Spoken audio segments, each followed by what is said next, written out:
Hello again, everyone. Welcome to another episode of Game Pass Grab Bag, your weekly podcast reviewing games of the Game Pass collection, bringing you three unique perspectives of varying skill range. I am the warrior of this episode, Andrew. With me are giant pain in the ass, Keith. Hello. And the little voice in my head, Liz. Hey guys. And this week, I picked the game. We played, well, this time it's Senua Saga, Hellblade 2. We switched it around. Before it was Hellblade, Senua Sacrifice. Now they switched it around. But anyway, this is by Ninja Theory.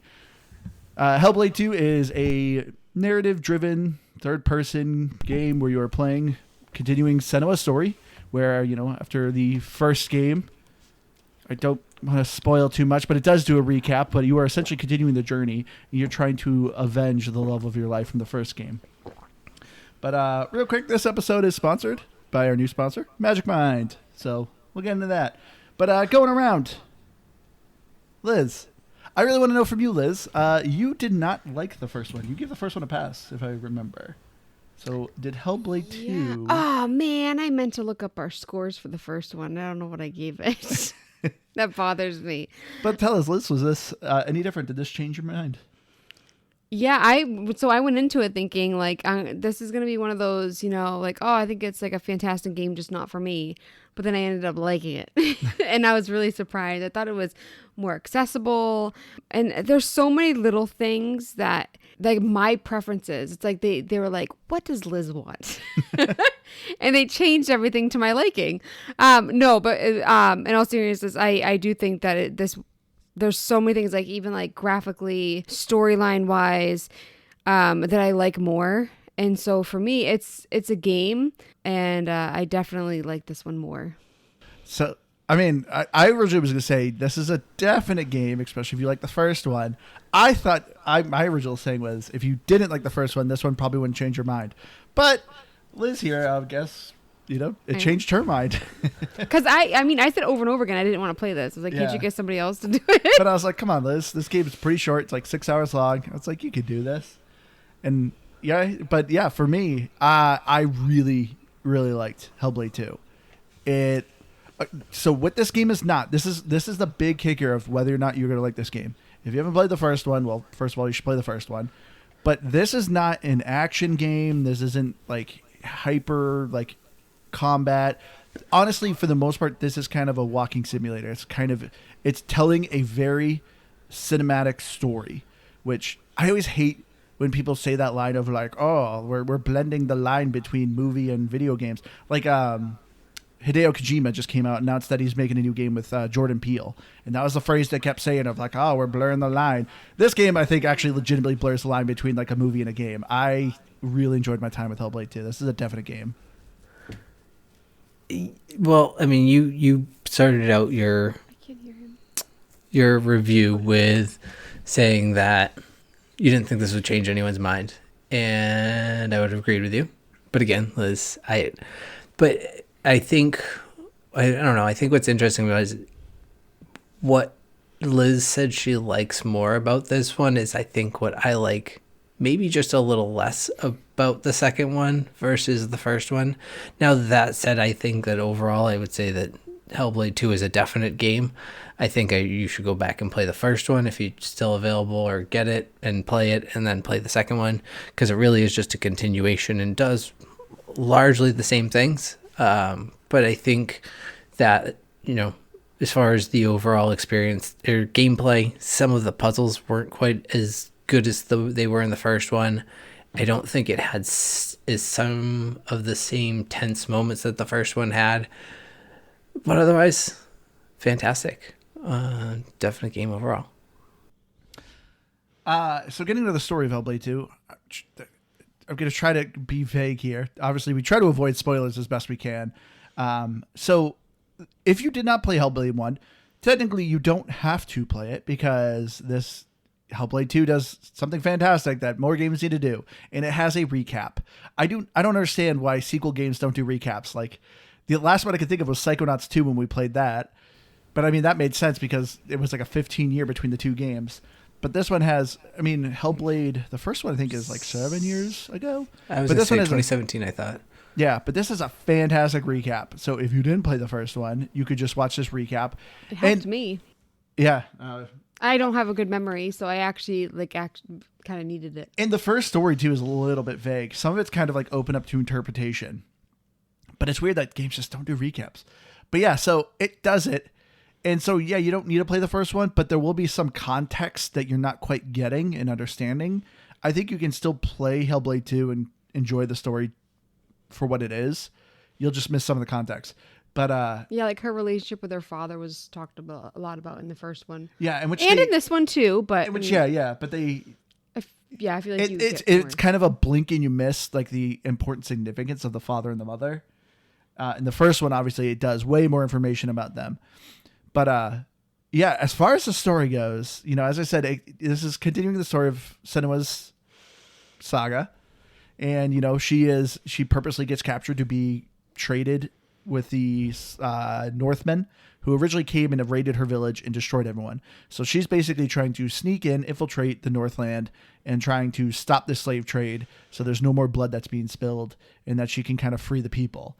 But obviously, things aren't as they appear. Plans don't go as they are planned. And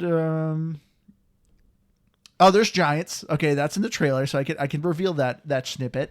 There's giants in the land that she has to end up fighting. So that, I guess, is not a spoiler. But yeah, what did you guys think of this game's story? Because I loved it.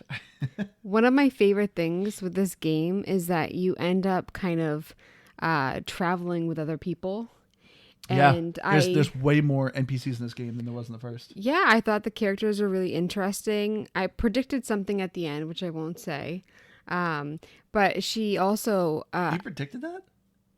I'm assuming you're talking about somebody. Yeah. Yeah, I predicted that. I knew that was going to happen because it was... I figured somebody. I knew who it was right. Because of her connection, like how they related to each other, and then also just when I don't know if I can say this, but whenever a character does something wrong, like really really bad, even if they become good, usually, redemption arc. Do we want to do a spoiler thing at the end? Maybe at the end. In some ways, you really can't talk much about the story because I even have questions that I think relate to the gameplay that would ultimately spoil things. So I can say at the very least that as someone who generally doesn't care for stories or storyline and story driven games, and I had pointed this out the same as you did in our Discord, where at points I think that the gameplay can kind of feel like a little bit like a walking simulator. The thing about Senua for me is it's an experience of a game. Like, it's not just about the gameplay, because in some ways I think the gameplay kind of lacks, but it's the overall audio, the visual, the way. Yeah, I think you just unplugged your mic, Keith. But yeah, no, I agree. Like, this is what I'm warning people about. Because, like, any negative review I've seen from people are like, oh, this isn't much of a game. Like, I don't think they quite understand what this is. And I know some people kind of take this as an insult, but this game is kind of a walking simulator. And what's here for puzzles and combat for what you're actually doing, it's very simple and simplistic. But I like it because to me, this whole game is about telling the story. And I loved that it was more fluid of how the puzzles and the combat's done. Because I wanted more of the story. I thought it was so well told. I loved the characters. Oh, I forgot to mention part of if you haven't played Hellblade 1, the main important part of this story too is Senua, the main character, suffers from psychosis. So she has these voices that speak in her head, and they give her doubt, they give her advice, they kind of give you kind of clues, which, by the way, that's the other thing I loved about this game. Because, so Liz, you hated the voices in the first one. You found them annoying. It didn't bother me as much this time, but I also think too, like the game itself was less, like the first one was overstimulating. I felt like the environments, the like different things going on, and then the voices on top. Like, I just felt like this one, not only did I understand the story more, so it was like more enjoyable listening to them, but yeah, it's also hard too, because like I sometimes didn't like the voices because well, what they were saying. They were making her doubt and feel guilty, and I'm just like, you shut up. You leave Senua alone. Well, that's the great thing. I don't know if you noticed in the first one, they definitely like gnaw at her. Like anytime they were giving self-doubt, like Senua, you could see that she was struggling with it. In this one, you could see she has more control. So those voices are giving her doubt, but there's times she'll tell them to shut up so she can have a moment of silence, or like she'll actually like she can control kind of them better. But there's a lot of times where she's, she has to make a decision. It happens quite a few times where the voices are going back and forth, like, no, she's going to do this, she's going to do this. But it almost made it seem like you were going to pick the way that they were saying that. And part of me was like, hey, I kind of want to pick. And then I was like, actually, no, I don't. I don't want consequences. Which, this is going to be a little spoiler, but I'm curious. There was one moment you kind of picked, but I think it was irrelevant, in the woods. He was further away, though. She was right there. Is that what you're talking about? I picked the guy. Yeah, you picked the girl? Oh, I accidentally went to the girl. I mean, I would have picked the guy. I mean, it was irrelevant, though. I kind of liked him more. Which I'm kind of disappointed in, but because it would have been nice to kind of have maybe things you could choose to maybe change your path a little bit. But obviously, that's not what the studio is going for. The studio was trying to tell the story. I wish that the game, I mean, I was going to say I wish the game was longer, but kind of not with like the way that it's set up. I thought it was a good length, but I do wish I knew more about the other characters. Like they actually got me kind of invested. And then it's hard too, because like there was that scene where she was fighting one of the giants, which their stories are complicated too. Like you have mixed emotions about the evil giants, how they became evil and stuff. But there was like one point where one of the people that didn't make it, not a spoiler, but she was fighting a giant, and lots of people didn't make it. But one of them looked like one of the other characters, and I'm like, wait, they're just gonna like show the back of him like that? Yeah. But it was somebody else.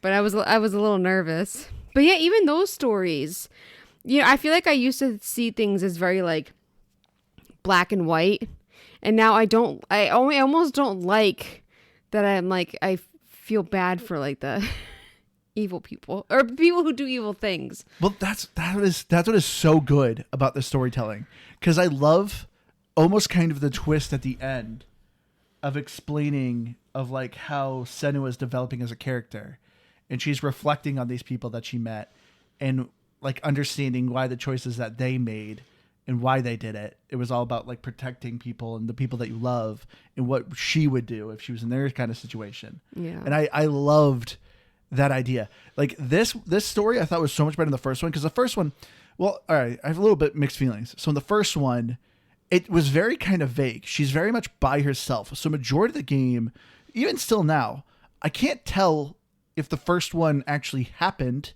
or if it was more just like what was going on in her head. Like that's what she thinks was happening, because there's no one else there to like confirm what was going on. In this one, it's definitely more grounded and realistic because there's people there with her and they're confirming the things that she's seeing. So this one's a bit more grounded. See, I have doubts about all that too, and that's where partly, like I was saying, I have some questions that I think maybe they need to be asked in a more spoiler type of area in regards to the story. But I kind of question a lot of, and I think this is the point of the story and the gameplay and all of that, is I question a lot of what's real in this overall arc, because there's even points where like you go through there's one chapter in particular where you go to a cave and then you have this whole sequence, but then all of a sudden someone else shows up, and I think in reality, like you just walked into this cave and were gone for like 5 minutes, but this whole sequence happens in imagination, not in imagination, but like in either a separate world or your imagination or whatever. Yeah, like a mind journey. Like, it's not really there. I guess. And I guess to say it's not really there is always implied, but you don't go anywhere, I guess is what I'm saying. Yeah. No, don't get me wrong. Yeah, there are those kind of scenes, even too with the forest. But the forest, because like you all get separated and you're kind of seeing things like that. But at least like when it comes to like the giants and kind of some of the other mythological things that are going on, like those are essentially kind of confirmed by the other people. Yeah. I don't. That's all a weird thing to me still. I don't know. Oh, don't get me wrong. I mean, it is weird. That's kind of the whole point of the game. It's meant to be kind of a psychological journey. Well, I don't know. I think the one thing that I noticed too is that the first one, it centered more around, like you're being alone, the fear and all of that. And then this one was more on guilt and like not really necessarily alone, because you said you have traveling companions. There's all these people she talks about being lost where she could have saved them and this and that. So it's like none of this one is where like you're alone. It's just about guilt. And that's like, it's when like the first sequence of the game, the voices are like, stop, don't go. And then you watch someone get murdered, and then they start just like pin and needling you about like, why did you let them die? How could you do that? Why would you do that? And you're like, cause you stopped. I wanted to, and you said no, and then you're blaming me. And the voices are just like, I mean, they're gaslighting you effectively, and it starts to like mess with you a little bit, because it's just literally in your ears if you're wearing headphones, and it's back and forth, left and right on the audio. Not to get ahead on that, but it's not just about the dialogue, it's how they do the audio. Everything is part of the story, and it's a cool part of it. Yeah, well, you bring it up. We're going to say it now, because I forgot to mention this during my Gamer Pass segment. Absolutely wear headphones with this game. This game, it's suggested at the beginning, you need to wear it. It is just all part of the experience, and it works so well. I did both, and I don't think it's like 100% necessary. Oh, how dare you! Because I played 2 hours one night without it, 2 hours one night with it. I will say our dog did not like the audio of this game. And so I could tell it was like irritating her a little bit, but she wanted to be next to me, so she didn't move. But then when I had the headphones on, she moved to the other side of her like couch pillow. Like and she never does that. Like she definitely did not like the audio of this. So, I mean, if you have dogs or cats, I'm really curious if they if they like it. See, I feel like you need the audio. Well, I didn't do it in the cave, and I actually think that you're right with like especially the cave scene. Oh my gosh, yeah, the cave scene. But I also like I'm playing it alone at night. I don't need that spook factor. It wasn't really spooky. You told me it was. You told me okay, footsteps actually, no, you're and right. stuff. You're right. I was playing on xCloud and I had earbuds in, and there was a couple of times where I'm like, like was that in the room or was that in the game? Yeah, where I feel like the first game it was more tense because like, for instance, when you're running through the buildings or like the different areas and the fires like kind of closing in on you, it's really tense versus like spooky. Yeah. But yeah, I don't like the tense thing with the first one with the fire. There was a little bit of fire in this one, but I was very grateful that it wasn't like last time. But yeah, this game, like I said, it's definitely something I personally feel like you just need to wrap yourself in and focus. But speaking of focus, real quick, I want to mention our wonderful sponsor, Magic Mind. They gave us another month's supply of their wonderful product, these wonderful 2-ounce shots that are a mind performance enhancer. And I gotta say, I've taken it now for a week, and I've been working third shift again, and I was like, you know what? I am drinking way too much coffee. My mind is all over the place because if you ever work third shift, you never quite get sleep. You go home, and I also have a 4-year-old, so I try to come home, maybe get like 4 or 5 hours of sleep. Got to get up, got to go back to work, and I have a hard time focusing. I have a hard time completing tasks around the house. And after just these 7 days I've been doing with, I've noticed a massive improvement. You were so excited when they came in the mail. Oh my gosh. I gotta say, Matt, this is the third time we've had Magic Mind, and it is great. Like, I'm not just saying that. Their product is really good. I notice a massive difference. How about you, Keith? I know you just got it too. I mean, the one thing I always say is that it actually tastes pretty good. I never expected to. Like, I never actually do every time. Like, this is kind of, I don't know. These are a bunch of things I don't really know, but I'm gonna trust it. But I swear, there's some fruit in there, and they're not. That's what the secret is. There's apples or pears. It's. I keep saying it. I've been saying it the whole time. But I like your guessing. You literally have the ingredients list. Well, they don't list the fruits, just their magic ingredients. Okay. I'm pretty sure it's passion fruit. It could be. Well, anyways, Wow. But They're really gonna love this. either way, it's really good. And the only thing that would say I think I have as a complaint is that I end up just having my one coffee with it in the morning, and then I don't have more, and then I fall asleep at night. Some would say that's not a problem. It probably isn't. yeah. Oh, shucks. I fall It asleep. cuts into my gaming time, and so I'm going to call it a problem, but I'm also not going to complain about it, and I'm actually going to keep taking because that's probably better that I sleep. So thanks, Magic Mind, for accidentally making me sleep. Sleep better. Yeah, for me, like I said, I work third shift. I usually drink 30 ounces of coffee in my 12-hour shift. And ever since I've been doing it this past week, I only drink maybe half of my cup. Because, like, it's not like coffee replacing. Like, it has caffeine in it, but I just feel good. So it's like, sweet. But don't just take our word for it. Check it out. Go to magicmind.com/GameP and use promo code GameP20 and get 48% off your first subscription or 30% off your first order. But I'll have the details in the video show link. So check it out. We highly recommend this product. It's really good. I love it. But yeah, getting into the gameplay, though, of Hellblade 2. Yeah, can I just say, you brought up like the word focus, and the focus ability, I have to say, my favorite thing with this game, and there's so many games we've done that doesn't do this. If you're in the middle of combat and you hit it, but like your character is just about to do like a finisher, like kill an enemy. Wait, the focus in the combat, so like the slow-mo? Yeah. Okay, yeah. It saves the focus for the next one. And there's so many games where it's just like, oh, it's wasted. I mean, if they hit you before you use it, I mean, it disappears. But if you just hit it and then it's like, oh, it's the finisher time, and then you still have it, that more games need to do that. That really made me happy. So, as I recall, like, and you said this, Andrew, so I'm not going to, like, knock it, even though I think the first one did more of it, is there's not a lot of fighting in this one compared to the first one especially. Like, the first one didn't have a ton, but there was a couple more boss fights, as I recall, that were a little bit more punishing, and I thought you even had a few different skills, whereas this is just basic attack and your focus skill the whole time, and that's about it. And then there's, I guess, really one boss fight. Everything else is some sort of platforming puzzle. But also the puzzles just weren't really as strong in this one. And this is, though, for me, I've seen some people obviously complain about this. This, to me, was a huge positive. Because this is, the game is trying to tell a story and to have you go through things. Because I remember the first one, yes, I agree. There was boss fights, and you were more fighting like one, maybe two enemies. It was more focused. But sometimes it was frustrating.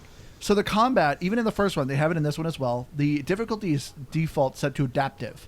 So if you're playing really well, you're beating the guys really easily, like it ramps up the difficulty on you without telling you. It'll just naturally get harder and just feel more organic. So it does it again here.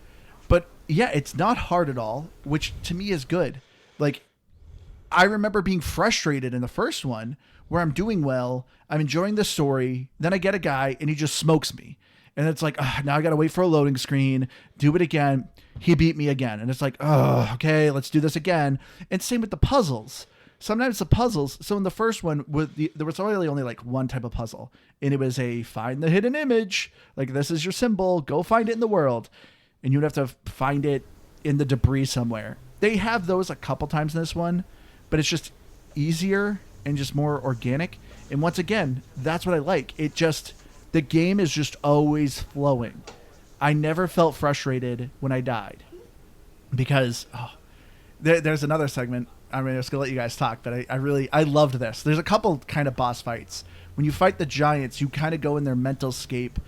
And like the first one is a fire giant. You see them in the trailer a lot. But you do this segment where you're trying to avoid these heat waves. And if you die, no load screen. You literally see your character turning into ash. And it just loads you back a little bit further. And you're just going. It doesn't pause. It doesn't stop. It's just fluid. And that's why I love this game's combat and the puzzles this time around. Because it's all meant to be fluid. And same with the water one. Yeah, I actually really like those ones. They were. Because they were kind of fun and different too. So it felt like it changed things up a bit. Yeah, so this is why I'm warning people of like, don't go into this game thinking like, oh, it's going to be a great action game, blah, blah, blah. No, it's just the way the combat works is so good. I loved the combat because in this one, the first one, it was very much like, here's your arena. Here, you're fighting one guy, fight him, you win, you get to progress in the story. In this, it's very cinematic and it is so cool. The first time it happened, I was like, what is going on? But yeah, the first time you do it, you free a guy and you're also with people and you hear someone say, hey, she has a sword. Let's fight with her. Let's fight and help her. And it becomes this big brawl. You're seeing fights in the background going on. And while you're killing one person, like another person organically comes up and like hits you. And so then you have to go into a fight with him. I loved the combat in this game. It was so fun to watch and play. I didn't mind at the beginning when it was hard to tell when like the cutscenes ended and where you were fighting. Yeah. But I think that later on it got a little annoying, just because like it would go back and forth in between the same like combat sequence. And so like I was like, am I throwing the spear? you know the one that was it like E3 or something, they had that the video clip. Yeah, and you're throwing the spear. Are you actually throwing the spear? I don't know. I was just mashing X. I hit X and it went, and then the next one I waited and she didn't do anything. I hit X, but I still wasn't certain that I was doing it. So I think that it's a cool feature, but at the same time, sometimes it was a bit much with, what was going on. It was kind of hard to tell when I was supposed to move. But like you said, it's kind of cool that you kind of don't know. And it's funny because even with that, I still found this game so much more accessible. I don't know what it was about this game, but the first one, I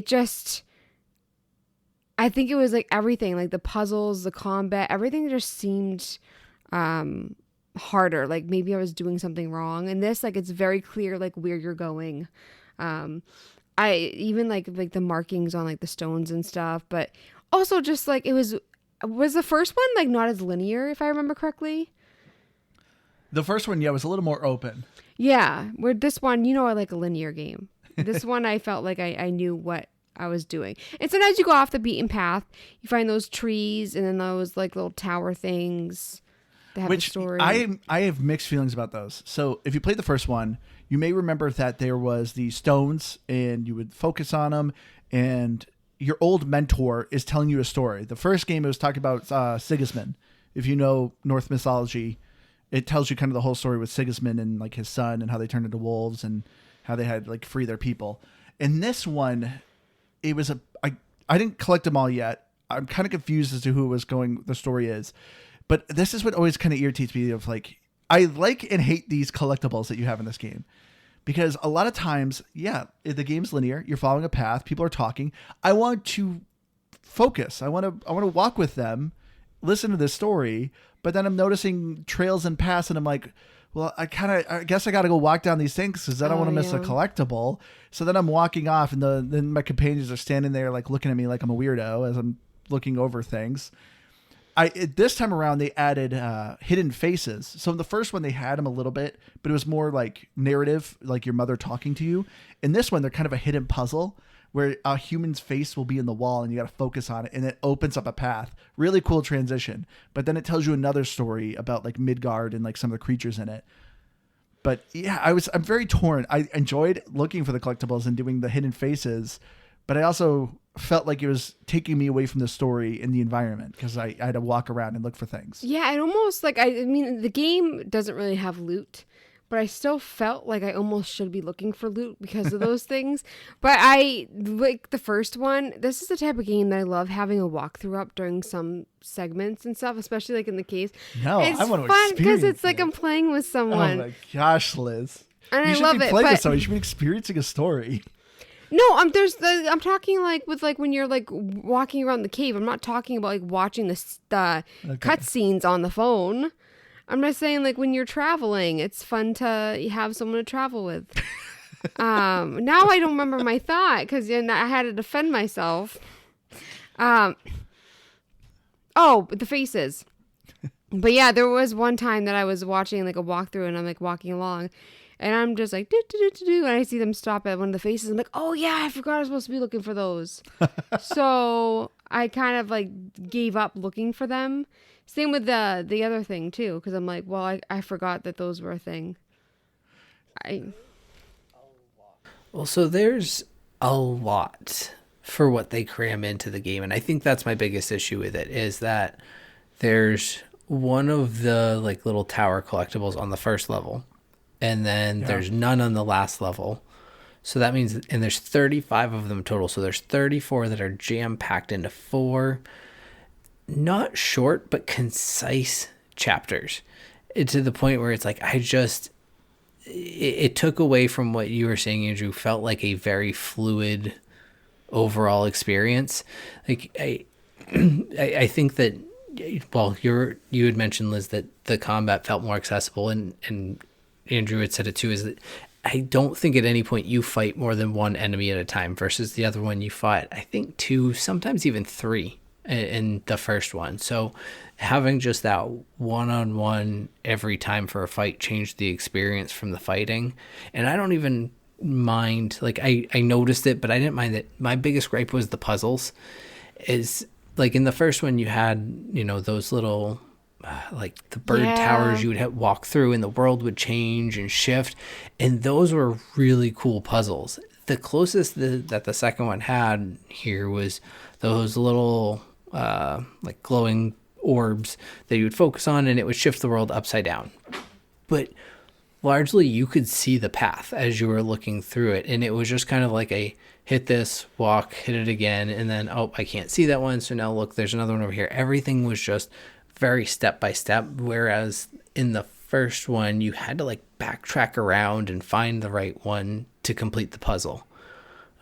Or even in this there was times you had to pick something up and then walk it to a pedestal, and you'd be looking at the pedestal from where you picked it up, and they're like, oh no, she'll never find it. You're like, well, that seems a little silly. Like, maybe try to throw in I kind of some agree. reasonable I mean, doubt here. but for me, like I stink at puzzles. So I like watching the game, the first one, yeah, like those, bless you. I definitely like those ones, like watching them, but I'd rather not have hard puzzles. I don't really like that challenge. Yeah, because I think it would take you out of the story.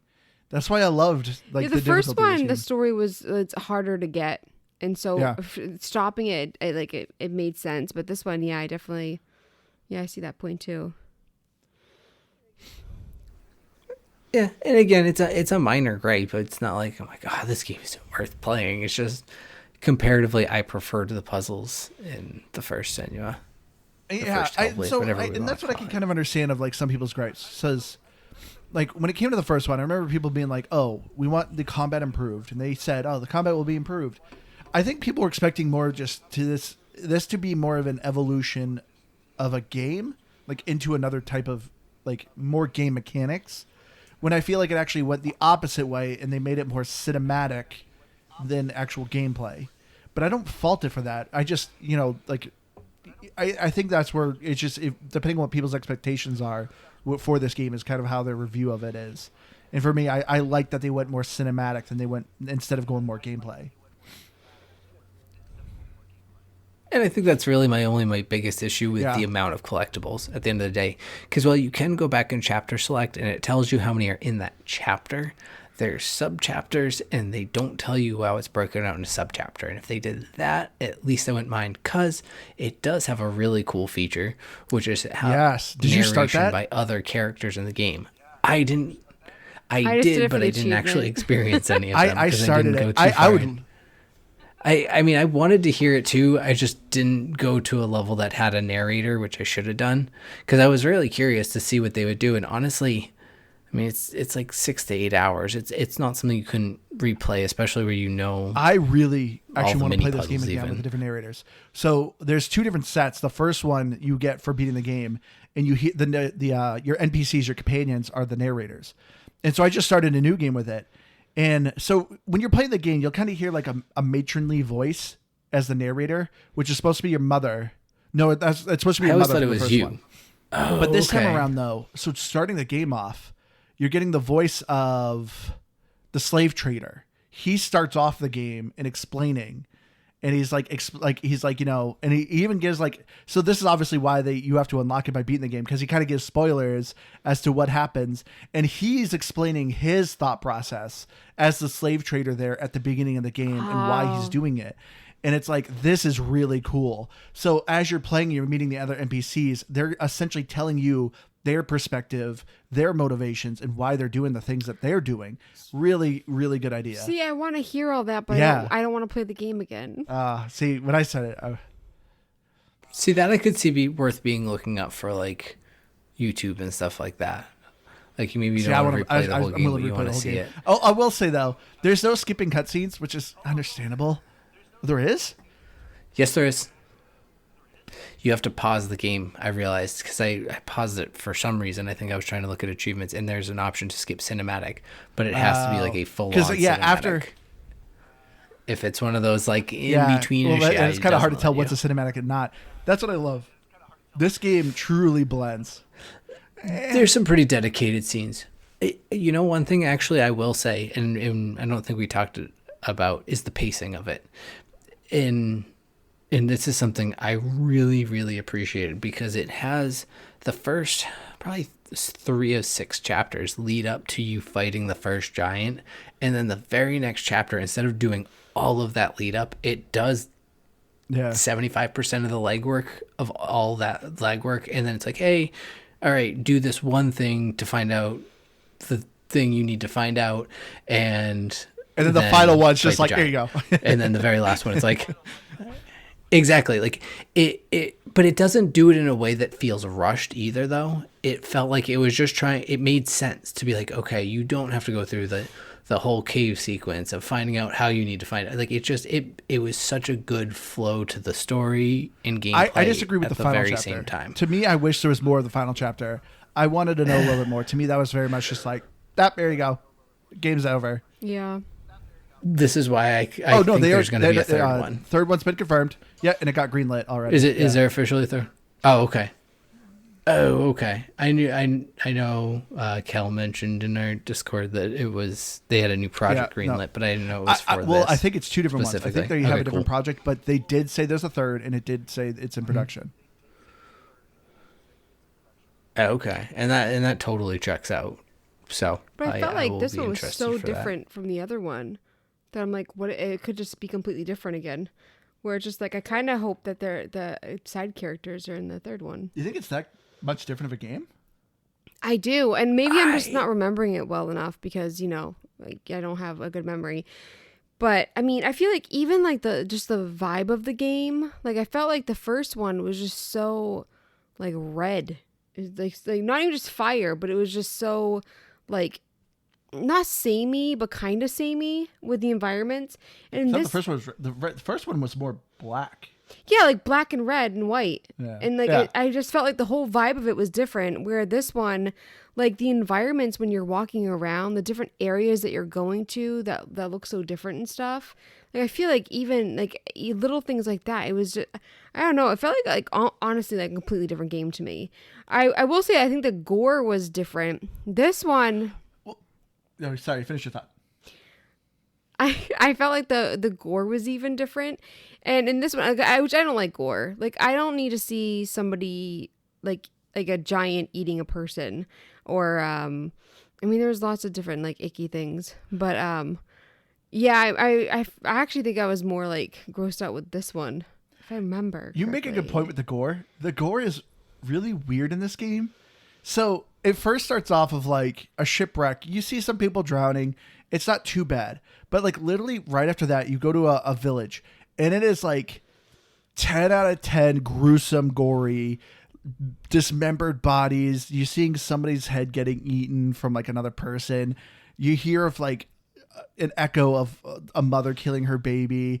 Like really dark and bleak. I didn't hear that. And then it stops. There's literally no other severe gore moments in the game. Like, yes, you see some giants and like, yeah, you see some people get eaten, but it's like really quick. But like, it is so weird that early in the game, it is like gruesome. And then it's just kind of like, for the rest of the game. It's kind of weird. It didn't pace itself when it came to the violence, which is good. But this is also a fair warning to somebody. If people are sensitive, like the game does give you a warning at the beginning. Like if you know anything about Norse mythology and the Vikings and the era of that time, it is brutal and disturbing. And this game definitely leans into it, at least at the beginning. Like I said, after that main segment, I didn't think it was that bad. No, not overall. It's what the Droiger, and they don't really. They show up, but they don't focus on much as you go through. I say, and even like the combat, some of the enemies are a bit grotesque, but nothing. Well, I actually think that when it nothing comes crazy. to combat, the thing that grossed me out, like I do not watch things like MMA, boxing. I do not like seeing people being punched in the face, especially if it's a woman. I don't know. You can cut that out if you want. I don't know if I can't say that, but like seeing her get punched in the face, That's a hot take. Liz doesn't like to see women get punched in the face. Whoa, what a freak! But for me, what? I said especially women. I'm saying is like I don't want to. It's okay. I don't want to see a man get punched in the face either, but especially a woman. Most people agree with you, Liz. Yeah. Don't worry. Andrew doesn't, but most I did people not like do. seeing that, and that happened to her a lot. Yeah. And I didn't appreciate that. I don't really like that kind of violence. Because they look like the graphics are so good. They look like real people. It looks like someone is really punching Senua. Yeah. I don't like that. I will say, when it comes to the combat, the finisher moves are gruesome, but they're not like the beginning of the game. Like I said, the beginning of the game, you're seeing piles of guts I and think stuff. we've seen worse. But I loved the finishers in this game are so good. I only saw repeat like 2 or 3 times, but you have like just finishers of like you putting a sword in someone and essentially splitting them. But it's not like guts are blowing everywhere, but it is just like visually, it is like, whoa, like that is rough. But it is so organic and fluid that it's so, I don't know, just in a sadistic way. I sound psychotic, but it was awesome to watch. Well, there's a lot of times I thought there was going to be like heads cut off, and it's not, and that's fine. I'm not saying it needed to be, but there's just like the motion is going to be like, oh, this is going to be, like you said, gruesome, and then I'm like, but you can tell her sword is a little dull. That's why she couldn't the action clear heads off, which makes it kind of worse. I guess that could be fair. That's fair. But Well, actually, I think probably the worst ones of it, now that you pointed out, especially speaking of it being dull, would be the ones where she'd like hack into somebody's arm and like you could see her like getting stuck trying to pull it out of their arm.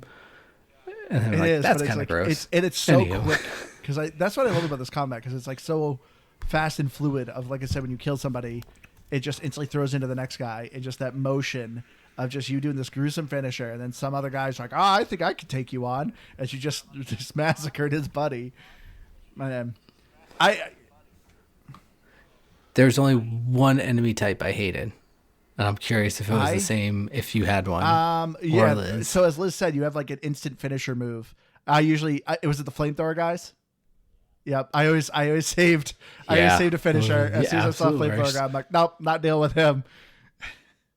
There was one other guy that also irritated me. The javelin guys were a little annoying. The Hatchets hatchet weren't too guy? bad. I could block them. Oh, but here's some pro tips. Because I didn't realize it. I even saw someone on Twitter say it, but in my mind I was like, oh, I need to see if I can do this. So you can change your controller layout. I highly recommend you swap your bumpers. So naturally, left bumper is sprint and right bumper is block. I recommend switching them. For the longest time, I played about 75% of this game, and I kept hitting left bumper to block. Like, naturally, my brain was just like, left bumper's block. But it's not, it's sprint. It's the counterbalance, and the sprint would make sense on the right bumper too, because you're moving with the left trigger, whereas trying to balance the thumb and your index finger on the bumper is uncomfortable. That's a mixed. I never even thought. Well, I didn't even know what to do, but that absolutely makes sense. Do that. That's a big pro tip. I know, probably should. Move that to the beginning of the episode. And then the other one, because this is also a segue, I actually recommend for the first time ever in a video game to do no subtitles. I had subtitles on at first, and I was like, this is distracting me. I'm looking at it and I'm reading. Turn off subtitles, because you want to listen to this audio and you want to be wrapped in this story. I recommend turning off subtitles. Oh, I need subtitles. Even with like Liz. movies Sorry. and I TV cut you shows off. and stuff, like I feel like I'm like kind of deaf. I mean, I've gotten my hearing checked this year, but I think that once you start using subtitles with movies and stuff, because you can't rewind it, and so for me, like I'm so used to it that it would bother me if I didn't. So We'll be sitting and watching a show, and I will be like, "Oh shoot!" and I'll go to turn them on, and Amber will look at me and be like, "Oh, I was wondering why I couldn't hear what they were saying. It's because the subtitles weren't on." Well, So I I'm remember, with you, I was Liz. watching TV with Andrew once, and I kept saying, "What did he say? What did he say?" And you were just like, "Okay, I'm turning on subtitles," and I was like, "Oh, that's why." oh, Curtis, Our 6-year-old hates it, but so she always yells at me to turn them off. But Curtis has I another like them on. recommendation in our Discord. He recommends changing the run button from holding to pressing it. That's actually a good idea. I actually didn't think about that, but that's actually a good. Oh, it's idea. tough. But no, as far as the subtitles, why I recommend it, I'm the same way. I always want subtitles on, but for me, it's just the voices in your head are speaking so much, and I got sick of reading it, and I knew the voices in my head weren't giving me important story elements, so I was just like, this is just distracting me. And when it came to the story elements, it was very much camera focused on just a character in Senua. And so I could easily understand the story. It's not like an action sequence is going on and they're being like, oh, let me tell you about your history while we're in this middle of this action scene. So like, to me, I felt it was just easy enough to hear and understand what was going on. And I wasn't missing any context because I wanted to be engrossed in this story as much as possible. But then again, like you don't have to. You're probably read it, right though. there. It could be up just in case, you know. There was I wanted to bring up a point with your pacing, Keith. For me, so this game is very short. I feel like very few moments where this game kind of like, so there's almost no load screens in this game. This is what's also so incredibly impressive about this game. You get like one load screen when you boot up the game, and that's like it. Anytime you die, anytime like anything like that happens, no load screens. It's just like boom, right back into the game. It is so quick and fluid. And because of that, I always felt like the story was going. So I hated when I had to stop the game. When I got called off to do something, I'm like, because I don't know about you guys. I cannot pause a movie. If I start a movie, I need to finish that movie. Oh no, I need to pause it. Liz can pause a movie like 4 or 5 times and watch it within a week. Well, because they're like an episode of a TV You're a show. Like sometimes I'll start watching, but like, you know what? I kind of want something more upbeat, and then like I'll only watch like 15 minutes, or sometimes I'm just like, oh, I forgot to play the game for the podcast. So, but what's frustrating is like some of the streaming services with ads, if you don't stop it after an ad, it like rewinds you. Double ads and stuff. Yeah. But yeah, no, for me, like, I can't, a whole movie is a commitment. That's a lot of sitting. And I'm just like, I have stuff I could be doing. It just seems like such a big chunk of your time. I see. I mean, I don't watch a lot of 6-hour movies, so that could be a start of it. But I don't typically pause movies, I would say. But with this, I don't know, it gets heavy at points. I'm just like, I kind of just needed a mental break. Like I think I split it up into like 2 chapters a piece just about. And by the end, the first one did the same thing. Like it kind of starts to really roll towards the end. But yeah, I think I split it up into like probably like 3 segments, maybe even 4 almost. Another thing that I do, whether point. it's a game, a movie, or a TV show, if I get anxious, or especially if it's like embarrassing, or like I'm nervous something bad's gonna happen to like a character that I like, I have to stop. We're watching SpongeBob, and Liz got anxious on SpongeBob. I'm like, I can't watch this. I need a break. Okay. She was like, oh, it's like it's SpongeBob. But like there's some shows that like there's one show that I'm on like the last season, and I just completely forgot that I was watching it because I was nervous.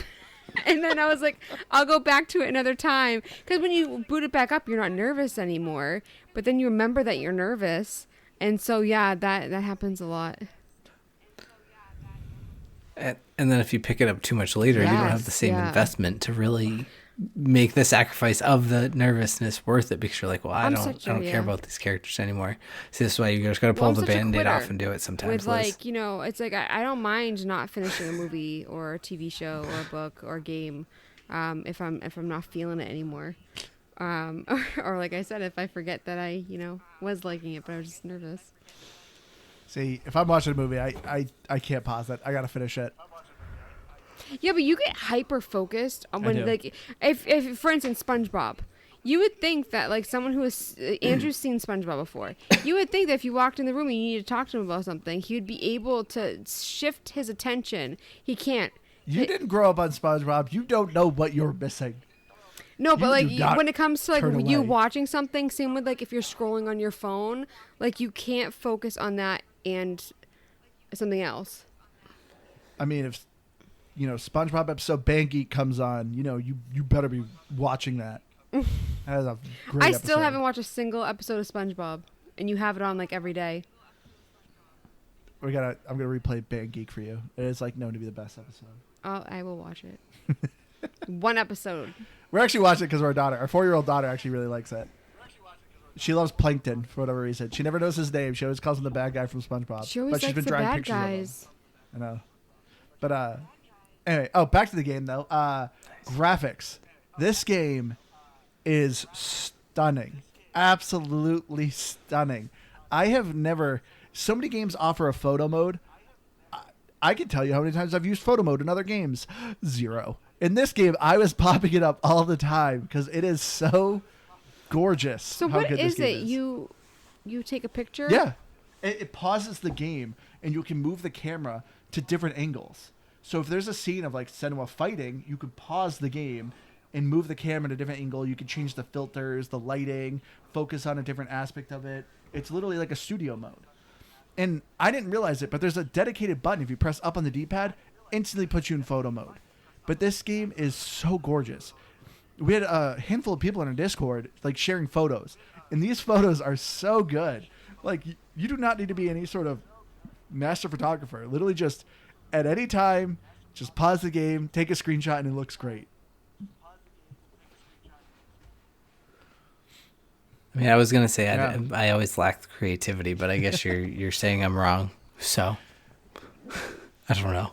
I still didn't really play around with it too much, but I have no disagreement. I mean, the fact that they, like, you know, jokes aside about it blending the lines of video games and movie or whatever, there's so many elements like we talked about in times where you're just like, am I supposed to be playing? Oh yeah, it's gameplay now. It's not cutscene, but it's not because there was some really wonky cutscene. Like you knew you were in a cutscene, and then all of a sudden you weren't anymore, but it looked like you still were, and it just always has the same appeal. Like I remember them showing the trailer, and I'm pretty sure they said that was gameplay footage of the, you know, the fight with a giant.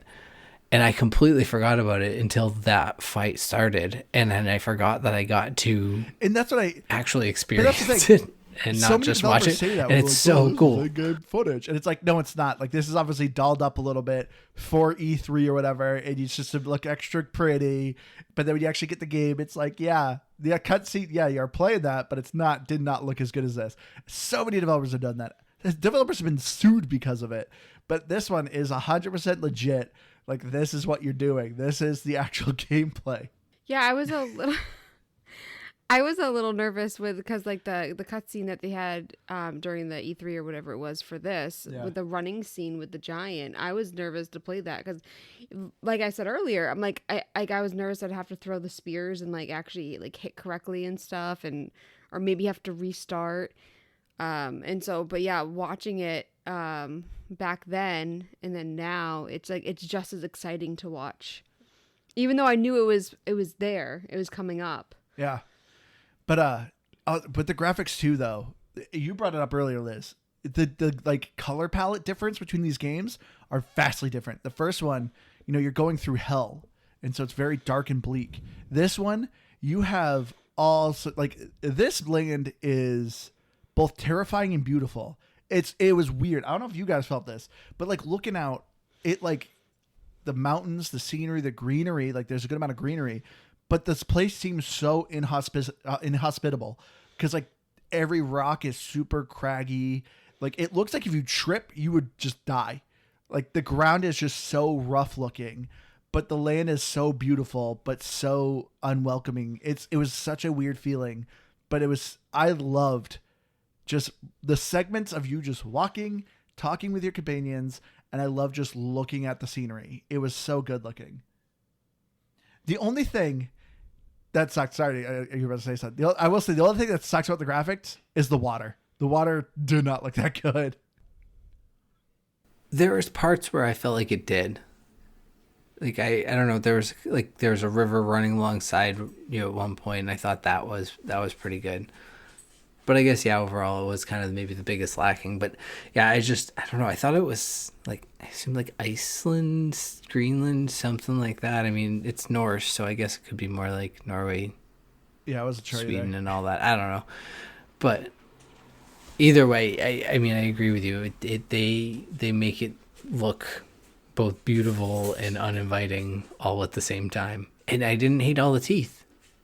There's still something about Senua, but I don't think it's bad design. I think that's like, and this is like, I don't know how the right way to say it. I think that's just genuinely how the voice actor, like how she looks when she talks. Like some people have that, like their upper lip pulls up a little more, like especially when they're talking, like yelling and screaming like she is. So I think that's just how the voice character or that Actress. overall character is, or that actress is in real life. And so I'm like, okay, I can actually accept it because not every character is doing that. Like some games it's just like every character is wicked toothy. No, it's definitely how she is. No, this is weird. But and so like I can appreciate it for what they're doing in Senua is what I'm getting at. And because they do it so well, like it really conveys so well the emotion when she's like screaming into essentially the void, at the giants or whatever it may be. And it's just, it's very there's intense. another making of in this game. I don't know if you guys watched it at all, but that is how the actress is. She has a little bit more of a toothy smile. I've seen some behind the scenes, and but I forget. I don't even know if I looked it up. I don't know why I said I forget. Do all of the characters match the voice actors by looks? I didn't see the other people, but I'm pretty sure. Yeah, because it seems like how the studio. Yeah, it is. Well, because it's all motion cap, isn't it? But I was even impressed. Like that's the other thing studios usually also suck at is females' hair, especially with a long braid. And her hair actually worked really well. It like flowed in the cutscenes, and actually had like proper physics. I mean, she wasn't super hot, so I'm angry. Where was the aggressive sexuality? What? How dare they make a realistic human? I'm offended. Hellblade. It's disgusting how they make her look so realistic. I hate it. I know. That's a joke in case anyone wasn't. The graphics of this game. That's the other thing too. I don't know if you guys noticed, but the weather effects in this game are awesome. And it always conveyed with her mood and what she was going through. Like, that's the other thing. Like, because at first it was annoying me. I'm like, what the heck? It was just daytime. Now it's nighttime. Now it's rainy. Like, what's going on? And it actually was more conveying her mood. So that's another thing where it's like, oh, is this actually happening? Obviously, it did context-wise of the story explain, like, what's kind of going on. But this game literally goes from rocky beach to beautiful countrysides to jagged mountains to like a fiery hellscape lava mountainside to snow-covered fields. Like it literally hits just about every beat of environments that you could go through. There's an underwater scene. A deep, dark cave. It's great. This game is such a visual treat. I would say this is probably the most beautiful game I've ever played. But achievements, this game is 100% for achievement hunters. It is very easy, as the first one was. There's collectibles you got to get, but they're very easy to find. It even tells you if you passed it. So you kind of know, oh, I just missed it between this point and this point. Easy for walkthrough. This game is an easy 1,000 score. Yeah, we're about, we're all tied. We all got 800 out of 1,000 with 9 out of 11 achievements. We just didn't get the collectible ones. Yeah, which I'm going back to do. But let's get into our final thoughts. Wait, did we do music? Oh, we didn't. Liz, thank you. I know we did sound earlier. I with, just thought the we were headsets already at like and an hour, and I stuff. was like, yeah. well, we must have done music. The audio in this game is once again a 10 out of 10. Once you get to the hidden world, it's a dark cave. If you need to be wearing headsets, especially for that moment. When you're in this cave and you're hearing these footprints behind you, the voices, the echoing, and visually too, when it starts to go in the cave where it sparkles, oh man, I first was like, cave segment. These always annoy me in a game. It actually was probably my favorite moment of the game was the hidden world. I love that segment. Yeah. No, I don't really have a lot to contest with that. I don't remember so much music. I will be honest. I know that it's good. Like I can remember bits and parts, especially like when you're in those the first scenes, giant like fight, the giants and the all fires of that. going off of like the base. That was awesome. Yes, that was really cool. I do remember that in particular. But overall, it's just the audioscape of the dialogue and the voices and, like I said, I don't just overall the environments, because even whether it's the weather effects or when it's bright and sunny and you're hearing birds chirping and the stream going next to you and it's just peaceful and quiet, it seems so nice. So overall the audio is just, it's all part of what makes it no what it complaints is. over here either. 10 out of 10. There we go. There was the audio, Liz. Liz loves it. Showed up for it. I paid attention. Let me just reiterate everything that you said. All right. Sorry, that's true. All right, so we'll get our She's final got a thoughts point. here. So for me, like I said, if you just know what you're getting into with Hellblade 2, really will determine kind of your score in this game. For me, I knew what I was going into. I by the end, I knew they just really wanted to tell a story. They really just wanted to, like I said, I hate this phrasing, but blur the line between a cinematic and gameplay. I think they absolutely nailed it. I loved this game's story. It stuck with me. When the credits were rolling, I was like, that was awesome. I have very little complaints of what I would change in the second one. I loved the combat. I thought it was fluid. The puzzles are very easy. Like, there was never a moment in this game where I was like, oh, I don't know what to do. I loved this game. Was a ride, and it was a ton of fun. I'm giving it a 95. It probably won't be my game of the year, as high of a score as I'm giving it, because like I said, story is 10 out of 10 for me. The audio is 10 out of 10. Graphics 10 out of 10.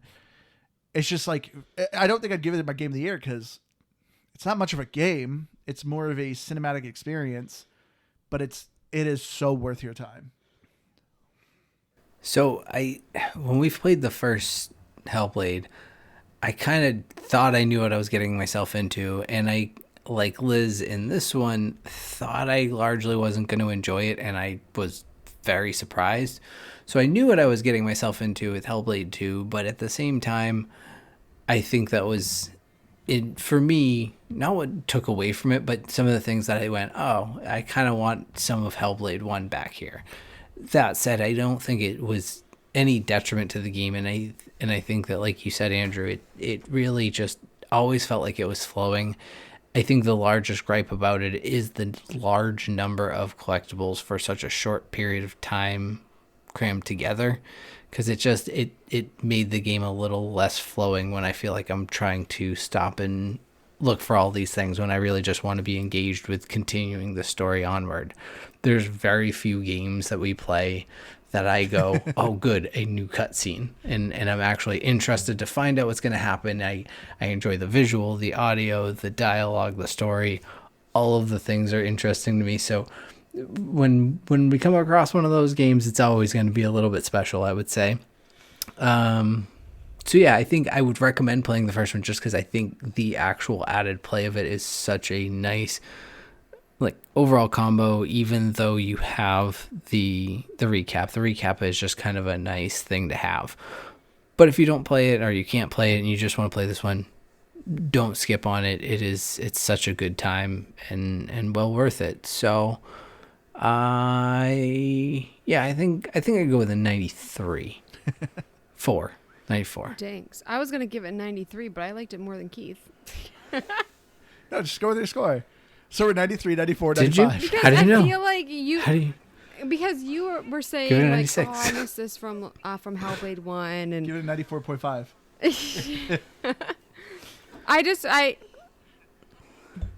I actually don't remember what I gave feel the first one. I don't know so- what I gave the first one either. I just felt like you had more negatives than me. Not that you were negative, but you definitely had more things that you thought were negative about the game. But I also, I'm like, what would give it that extra 7 points? I just like, for me, 93 just like shot out of my brain. I was like 93. And I was thinking about that number before we started, but I'm like, yeah, that's what I'm thinking. Like, what would make it? But anyways, that's I'll think about that later. Looking at Metacritic for Series X, 81 and 7.5, and most of the negative reviews are about how it's not a game. But like, there's tons of games that are walking simulators. Yeah. A lot of people were like, oh, it took this amount of years for this amount of hours of gameplay. Yeah, but it's not. Graphically, you need more time to make a game this beautiful. With like, it's just, so I felt like a lot of like the zeros were just kind of, people didn't really get it. That's nonsense. That's internet nonsense. And I mean, honestly, when you like, whatever, maybe it shouldn't have taken them this long to make the game, whatever, but these new engines come out, and this is one of the first games to like truly embrace the new Unreal Engine. So I'm sure there was probably mostly built on an old one, and then they went, crap, we need to repivot here and do this whole thing over again. So that probably added some time, and it's just, I don't know, for the beauty of it. Like, there's so many games. Like, I remember Starfield being a huge hype of graphics and everything, and it was great, but for me, it just didn't do much as what Senua did. But we're gonna wrap it up here. So thank you all so much for joining us. Please, and thank you again to our sponsor, Magic Mind. Like I said, I have the link and the code in our description. Check out the product; it's very good. If you have any game suggestions, or you want to reach out to us, or join our Discord, we love the people that have joined us in the Discord. It always kind of makes us laugh. You can find all our links at our linktree/gbgb, or go to GamePassCrabBag.com. It also brings you there. Also, too, me and Keith, so we have a Patreon, but me and Keith have started a free section. We've always been wondering, some people have been wondering, they wanted to check out our Patreon. So me and Keith are doing episodes of just me and him. So check out our Patreon. We have one episode up there so far, Orcs Must Die 3. Go to our Patreon. So yeah, even if you don't want to be a paid member, we obviously appreciate if you support us. But yeah, we'll have some free stuff, content for people out there. Hopefully you like me and Keith, because you'll be getting more of us. But yeah, take it away, Keith. Hooray. We don't have to go deep into spoilers, but I just have a burning question that I need your thoughts on. I can just ask you later. Are there really giants? So first of all, the whole concept of they're basically like kind of ghosts, like they're just haunted spirits, and they're like haunted, but that last one is just you never see the giant. You just take away his power by telling people that he's using the giants, which I think he's just really just controlling through the belief that the giants exist, but they don't really exist. But then also the other people saw the giants and they saw you kill them. So that's where I'm super confused. I think there's just no giant at the end. Because at the end, yes. There's no actual Titan. He just uses the other giants. And this is invented Titan, or he somehow is like a spirit that controls them. Because then there's also the whole the giants came over from Jotunheim, but then also they were just people who were here and then got turned into giants. So then they didn't really come from Jotunheim because they were just people who turned into giants. And it's not even a plot hole. I don't know that I grasp what it actually is, and it's kind of. I think the whole thing of Senua of nothing's real, but everything's real at the same time. It kind of confused me a little bit too. I'm pretty sure it's just the end. There really isn't much of a giant. It is more of just people's fear. But this is what I loved about the story, because there is a little bit of that interpretation. But it's all developing her as a character, because this whole point of this adventure is to fulfill the promise of the person she loved. And so she's meeting these different people that they obviously had people they loved. The first guy, he's their philosophy was essentially, we're going to stay on a hill, isolate ourselves, and just shelter ourselves. Like, that's how they protect their loved ones. Then you meet the slave trader guy. They protect their loved ones by sacrificing people. Then they meet the female, and her thought process is, we're going to have open arms and love anyone who comes in. But of course that hurts them. So that's what I love at the end. It's like, what is Senua going to do? Like, she's meeting all these different people, and in the end, it all hurts their loved ones. It all hurts them. What is she going to become? So as far as like the giants, I think they do exist because they see them. You see people get killed by them. I think it's just the last giant doesn't exist. Never thought of. Oh no, I Fair. did think about that where it didn't show it at the end, but I didn't think too much of it, to be honest. But I'm glad you brought it up. So now, because now you know. That was really my one big spoiler that I couldn't help but wrap my head around. I was gonna sacrifice. All right, but that's your outro, Keith. Yeah, Liz you can Noob, edit that all out. I'm Dean. I'm on Twitter and Instagram at LizNoob. All right, everyone. Thank you all so much for joining us. We love you all. We'll see you next week. Bye, guys. Bye.